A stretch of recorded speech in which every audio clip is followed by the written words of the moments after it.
All right, so you're looking to do a narrative paper, but you're tired of doing all the regular stuff that you've done before. Let's try something new. Let's write about your students, but let's do it in a different way. Let's make them superheroes.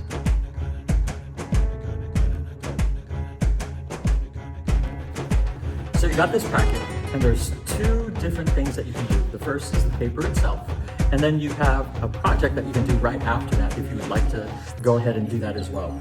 This entire thing is going to take about 2 months, maybe a little bit more if your class needs that. But the first part is the narrative paper itself. So I'm just going to kind of go through some of the things here. The instructions are already on here, but I want to kind of give a little few hints here and there with some of these things. So of course you have the page itself, the front page, and the title, contents, the table of contents. I'm fried already, guys. All right, so your instructions are here for each one of these with all 5 parts of this particular project if you decide to do all 5 of them. There's also some examples on here of some of my past students who have made theirs so that you can see what that kind of looks like. So for your first part, which is the origins part 1, here's going to be some research based off of the students' own ethnicity and culture. You want to make sure that they ask their parents, grandparents, great-grandparents that they might have around that can answer some of these questions. I know that some of you may have some kids that are of multicultural descent, so they can choose any one of those. Actually, I tell the kids who are of multicultural descent to go ahead and do a couple if they would like to. Like my own daughter, when she did this, she's Filipino, Mexican, Irish, Blackfoot Indian. She's got a lot. So she chose a few of those things, and when she made hers, it fell into her advantage, and I'll tell you why as we go along here. So they'll be doing research on this, and this usually takes about a week once they have the country that they want to focus in on. For your African American students, if they have no background that they are aware of, because I've had some students that are from Nigeria, from Jamaica. So for your other African American students who were unaware of which, if there's nothing there as far as those countries are concerned, then you can have them choose between an era somewhere in the United States, because you're going to try to stay away from the United States as much as possible. You want your students to actually go back in time so that they can kind of discover some of the things of their own past, and something that they'll probably appreciate as far as foods and places as we go along here. So your part 1, that is what that is. That usually takes them a week, actually sometimes less than that. So you can kind of feel that out yourself. I gave them a week. Then there's a graphic organizer on here for part 2, and this graphic organizer has the setup of the story itself, how it opens up. Then you're going to start off with the original character. I usually tell them to go based off of themselves, because it makes it a lot easier for them to actually write about this person, because they know a lot about themselves. So they're going to use it towards this, right? So it has a regular life and background. The life-altering event, I usually put into perspective like Peter Parker, right? And what Peter Parker does is he goes to the museum or to the science lab, and then he gets bit by that spider, and that's that life-altering event. What is the life-altering event for your student, right?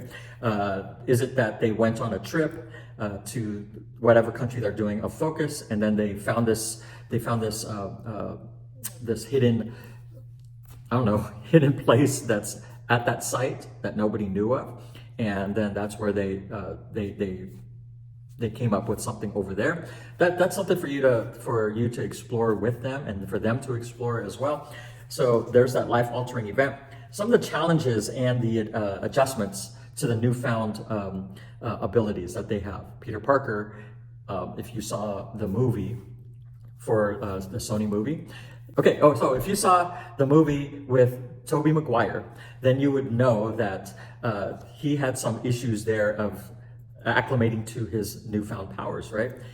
he used to wear glasses and now it's a lot clearer. He had the sticky substance that he didn't know about. He ended up like getting sticky with the walls and whatnot. What are those things that their character has to now adjust to in that one? At the end of this, there's a cliffhanger, the first cliffhanger, and that's purposely done there because, and I'll go over that in a moment. But the cliffhanger itself, the first one, is, okay, let's say for instance, their character, for instance, Peter Parker was now slinging his webs all over the place, and then as he swung to one, he ran out of webbing.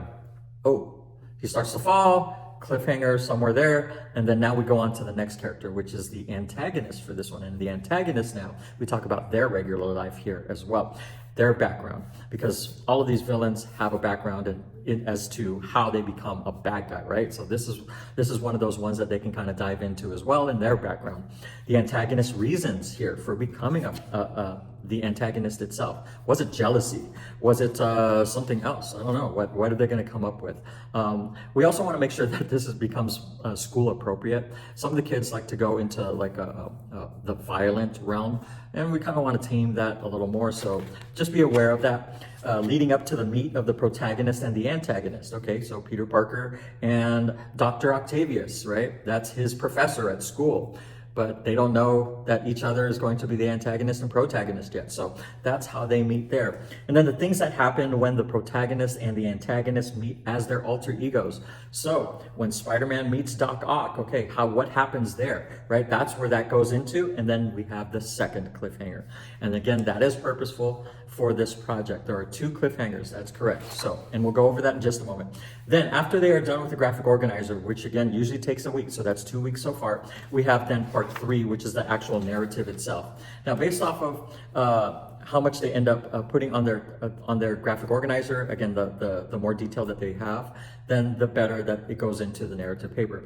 They should come away with at least 9 paragraphs based off of the graphic organizer. So each section is going to be a paragraph itself, and then you can help them as far as the who, what, when, where, why, how, and all of the extra details that they can add there.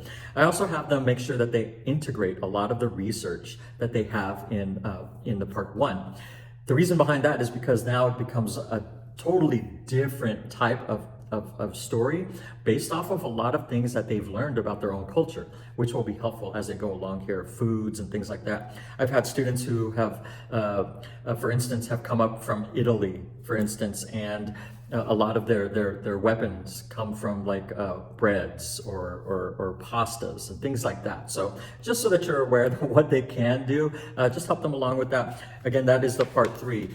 We have gone through 3 different drafts, and I have the students helping each other there and peer grading. So there is a rubric that is there so that the students can go through them.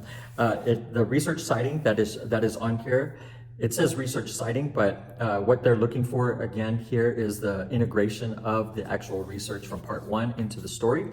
Then you have part 4, which is the renderings of their characters. 2 of each, 2 of the protagonists, 2 of the antagonists that they should put onto this. This should take less than a week. Your writing itself with all of the drafts, that will probably take anywhere from 3 weeks to 4 weeks, right? So we're already looking at close to 2 months here that we're looking at. So just so you're aware with that. Then once we get to part 5, that is the actual comic book itself. There are 7 different pages that they can choose from that I print out for them. So those 7 pages, I allow the kids to choose the pages, and they're going to want to do renderings first so that they know what they're going to have on each page. I would suggest having them do their first page, and if your student wrote a lot of content for their narrative paper, then they might want to stop on page 10 with the first cliffhanger. If they wrote less than that, then maybe they'll do the second cliffhanger, and that's where they're going to end with page 10. Does that make sense? I hope so. So that way, then they can kind of spread out the story with those 10 pages in the comic. This is where this is going to take a lot of time. I'm going to tell you right now, these kids take forever. So I've given them 10 days to work on this, and still some of them, I've got some that have turned in. You can see behind me, and they're still trickling in at this time. So that's why I'm saying this may take a little bit longer than anticipated. Some some examples of previous work, and then you have 10 separate pages, all different types of formats. They can use this right side up or upside down, okay? So either way, and they do not have to use the same sheet for 10 of them, right? They can use any one of the ones that they have there, unless of course you change that. That's up to you and your students' abilities, right? Then there's a part 5B and C. Those 10 pages was 5A. Now we have part 5B and C. B and C is the cover and your ads. So your cover, there should be 4 things that you're asking your student to put on there that each comic book cover should have. I've given them comic book covers, real comic book covers to kind of look at so that they can reference them, but we're looking at the title, we're looking at the publisher that they're going to make up, right? And they can call it after themselves if they want to, but a non-existent publisher, the issue number, which will be issue 1, right? And then they will also have the price point. So what is the price that they want for that? So those are the 4 things that I have the students do. Now I've also given them the option to do a barcode or an actual QR code, which is the digital copy of their comic book. So if they put a digital marking there of their QR code, that kind of steps up the effort in this, right? And it gives them more points for this actual project. So you have a cover page, and then you have 3 advertisement pages that come along with this as well. So that's pretty much the whole project, right? And them working on this all together. Now, after they do this, they cut each one of these out. So your pages, all of them, like this is for ad 3, they all have a border. That's where they're going to cut those out, each one of those, because what's going to happen is that those are all the same size, and then they are going to go ahead and then paste the cover to an ad on the back, and then paste the rendering pages back to back to back to back, right? With the advertisement in there. Now also the advertisements, I have them go back to part 1 and make them have them make a fictitious ad that calls back to, again, some of the culture. So for instance, it's fictitious and it deals with the country. So let's go back to Italy, right? So if we're talking about pasta, we know that Alfredo is one of those pastas, right? But what if it came out as a blue pasta that has a blue sauce? I don't know, that's fictitious, right? It doesn't exist, but it's a variation on what exists already. And I tell them this as well, think about if it's food that they're gonna deal with, food comes in either refrigerated or frozen, so they're gonna have to come up with a fictitious brand for that. Or if they find it at a restaurant, what is the name of the restaurant that they can find this at? So those are things for them to kind of think about for these ads as well. If it's like an airline, they can come up with a brand new airline, and then some of the destinations that are over there that they mentioned in part 1. So there's a lot that they can do with the ads themselves. When they put it together, then it becomes like a comic book, like you see with the examples that I showed online with the packet. That is pretty much it, folks. Oh, and at the very end of this also, there is a little quiz for you to see where these characters that are on here, where are they from, as far as what countries that they may be coming from. A little quiz for you. All right, I think that's it for now. Thank you for getting this packet. I really appreciate it. That's how you help support me and the things that I do. If you liked this, or if you felt that there was value to it, please share, like, subscribe. I appreciate you coming by. Thank you so much. We will see you again in the next one. Bye for now.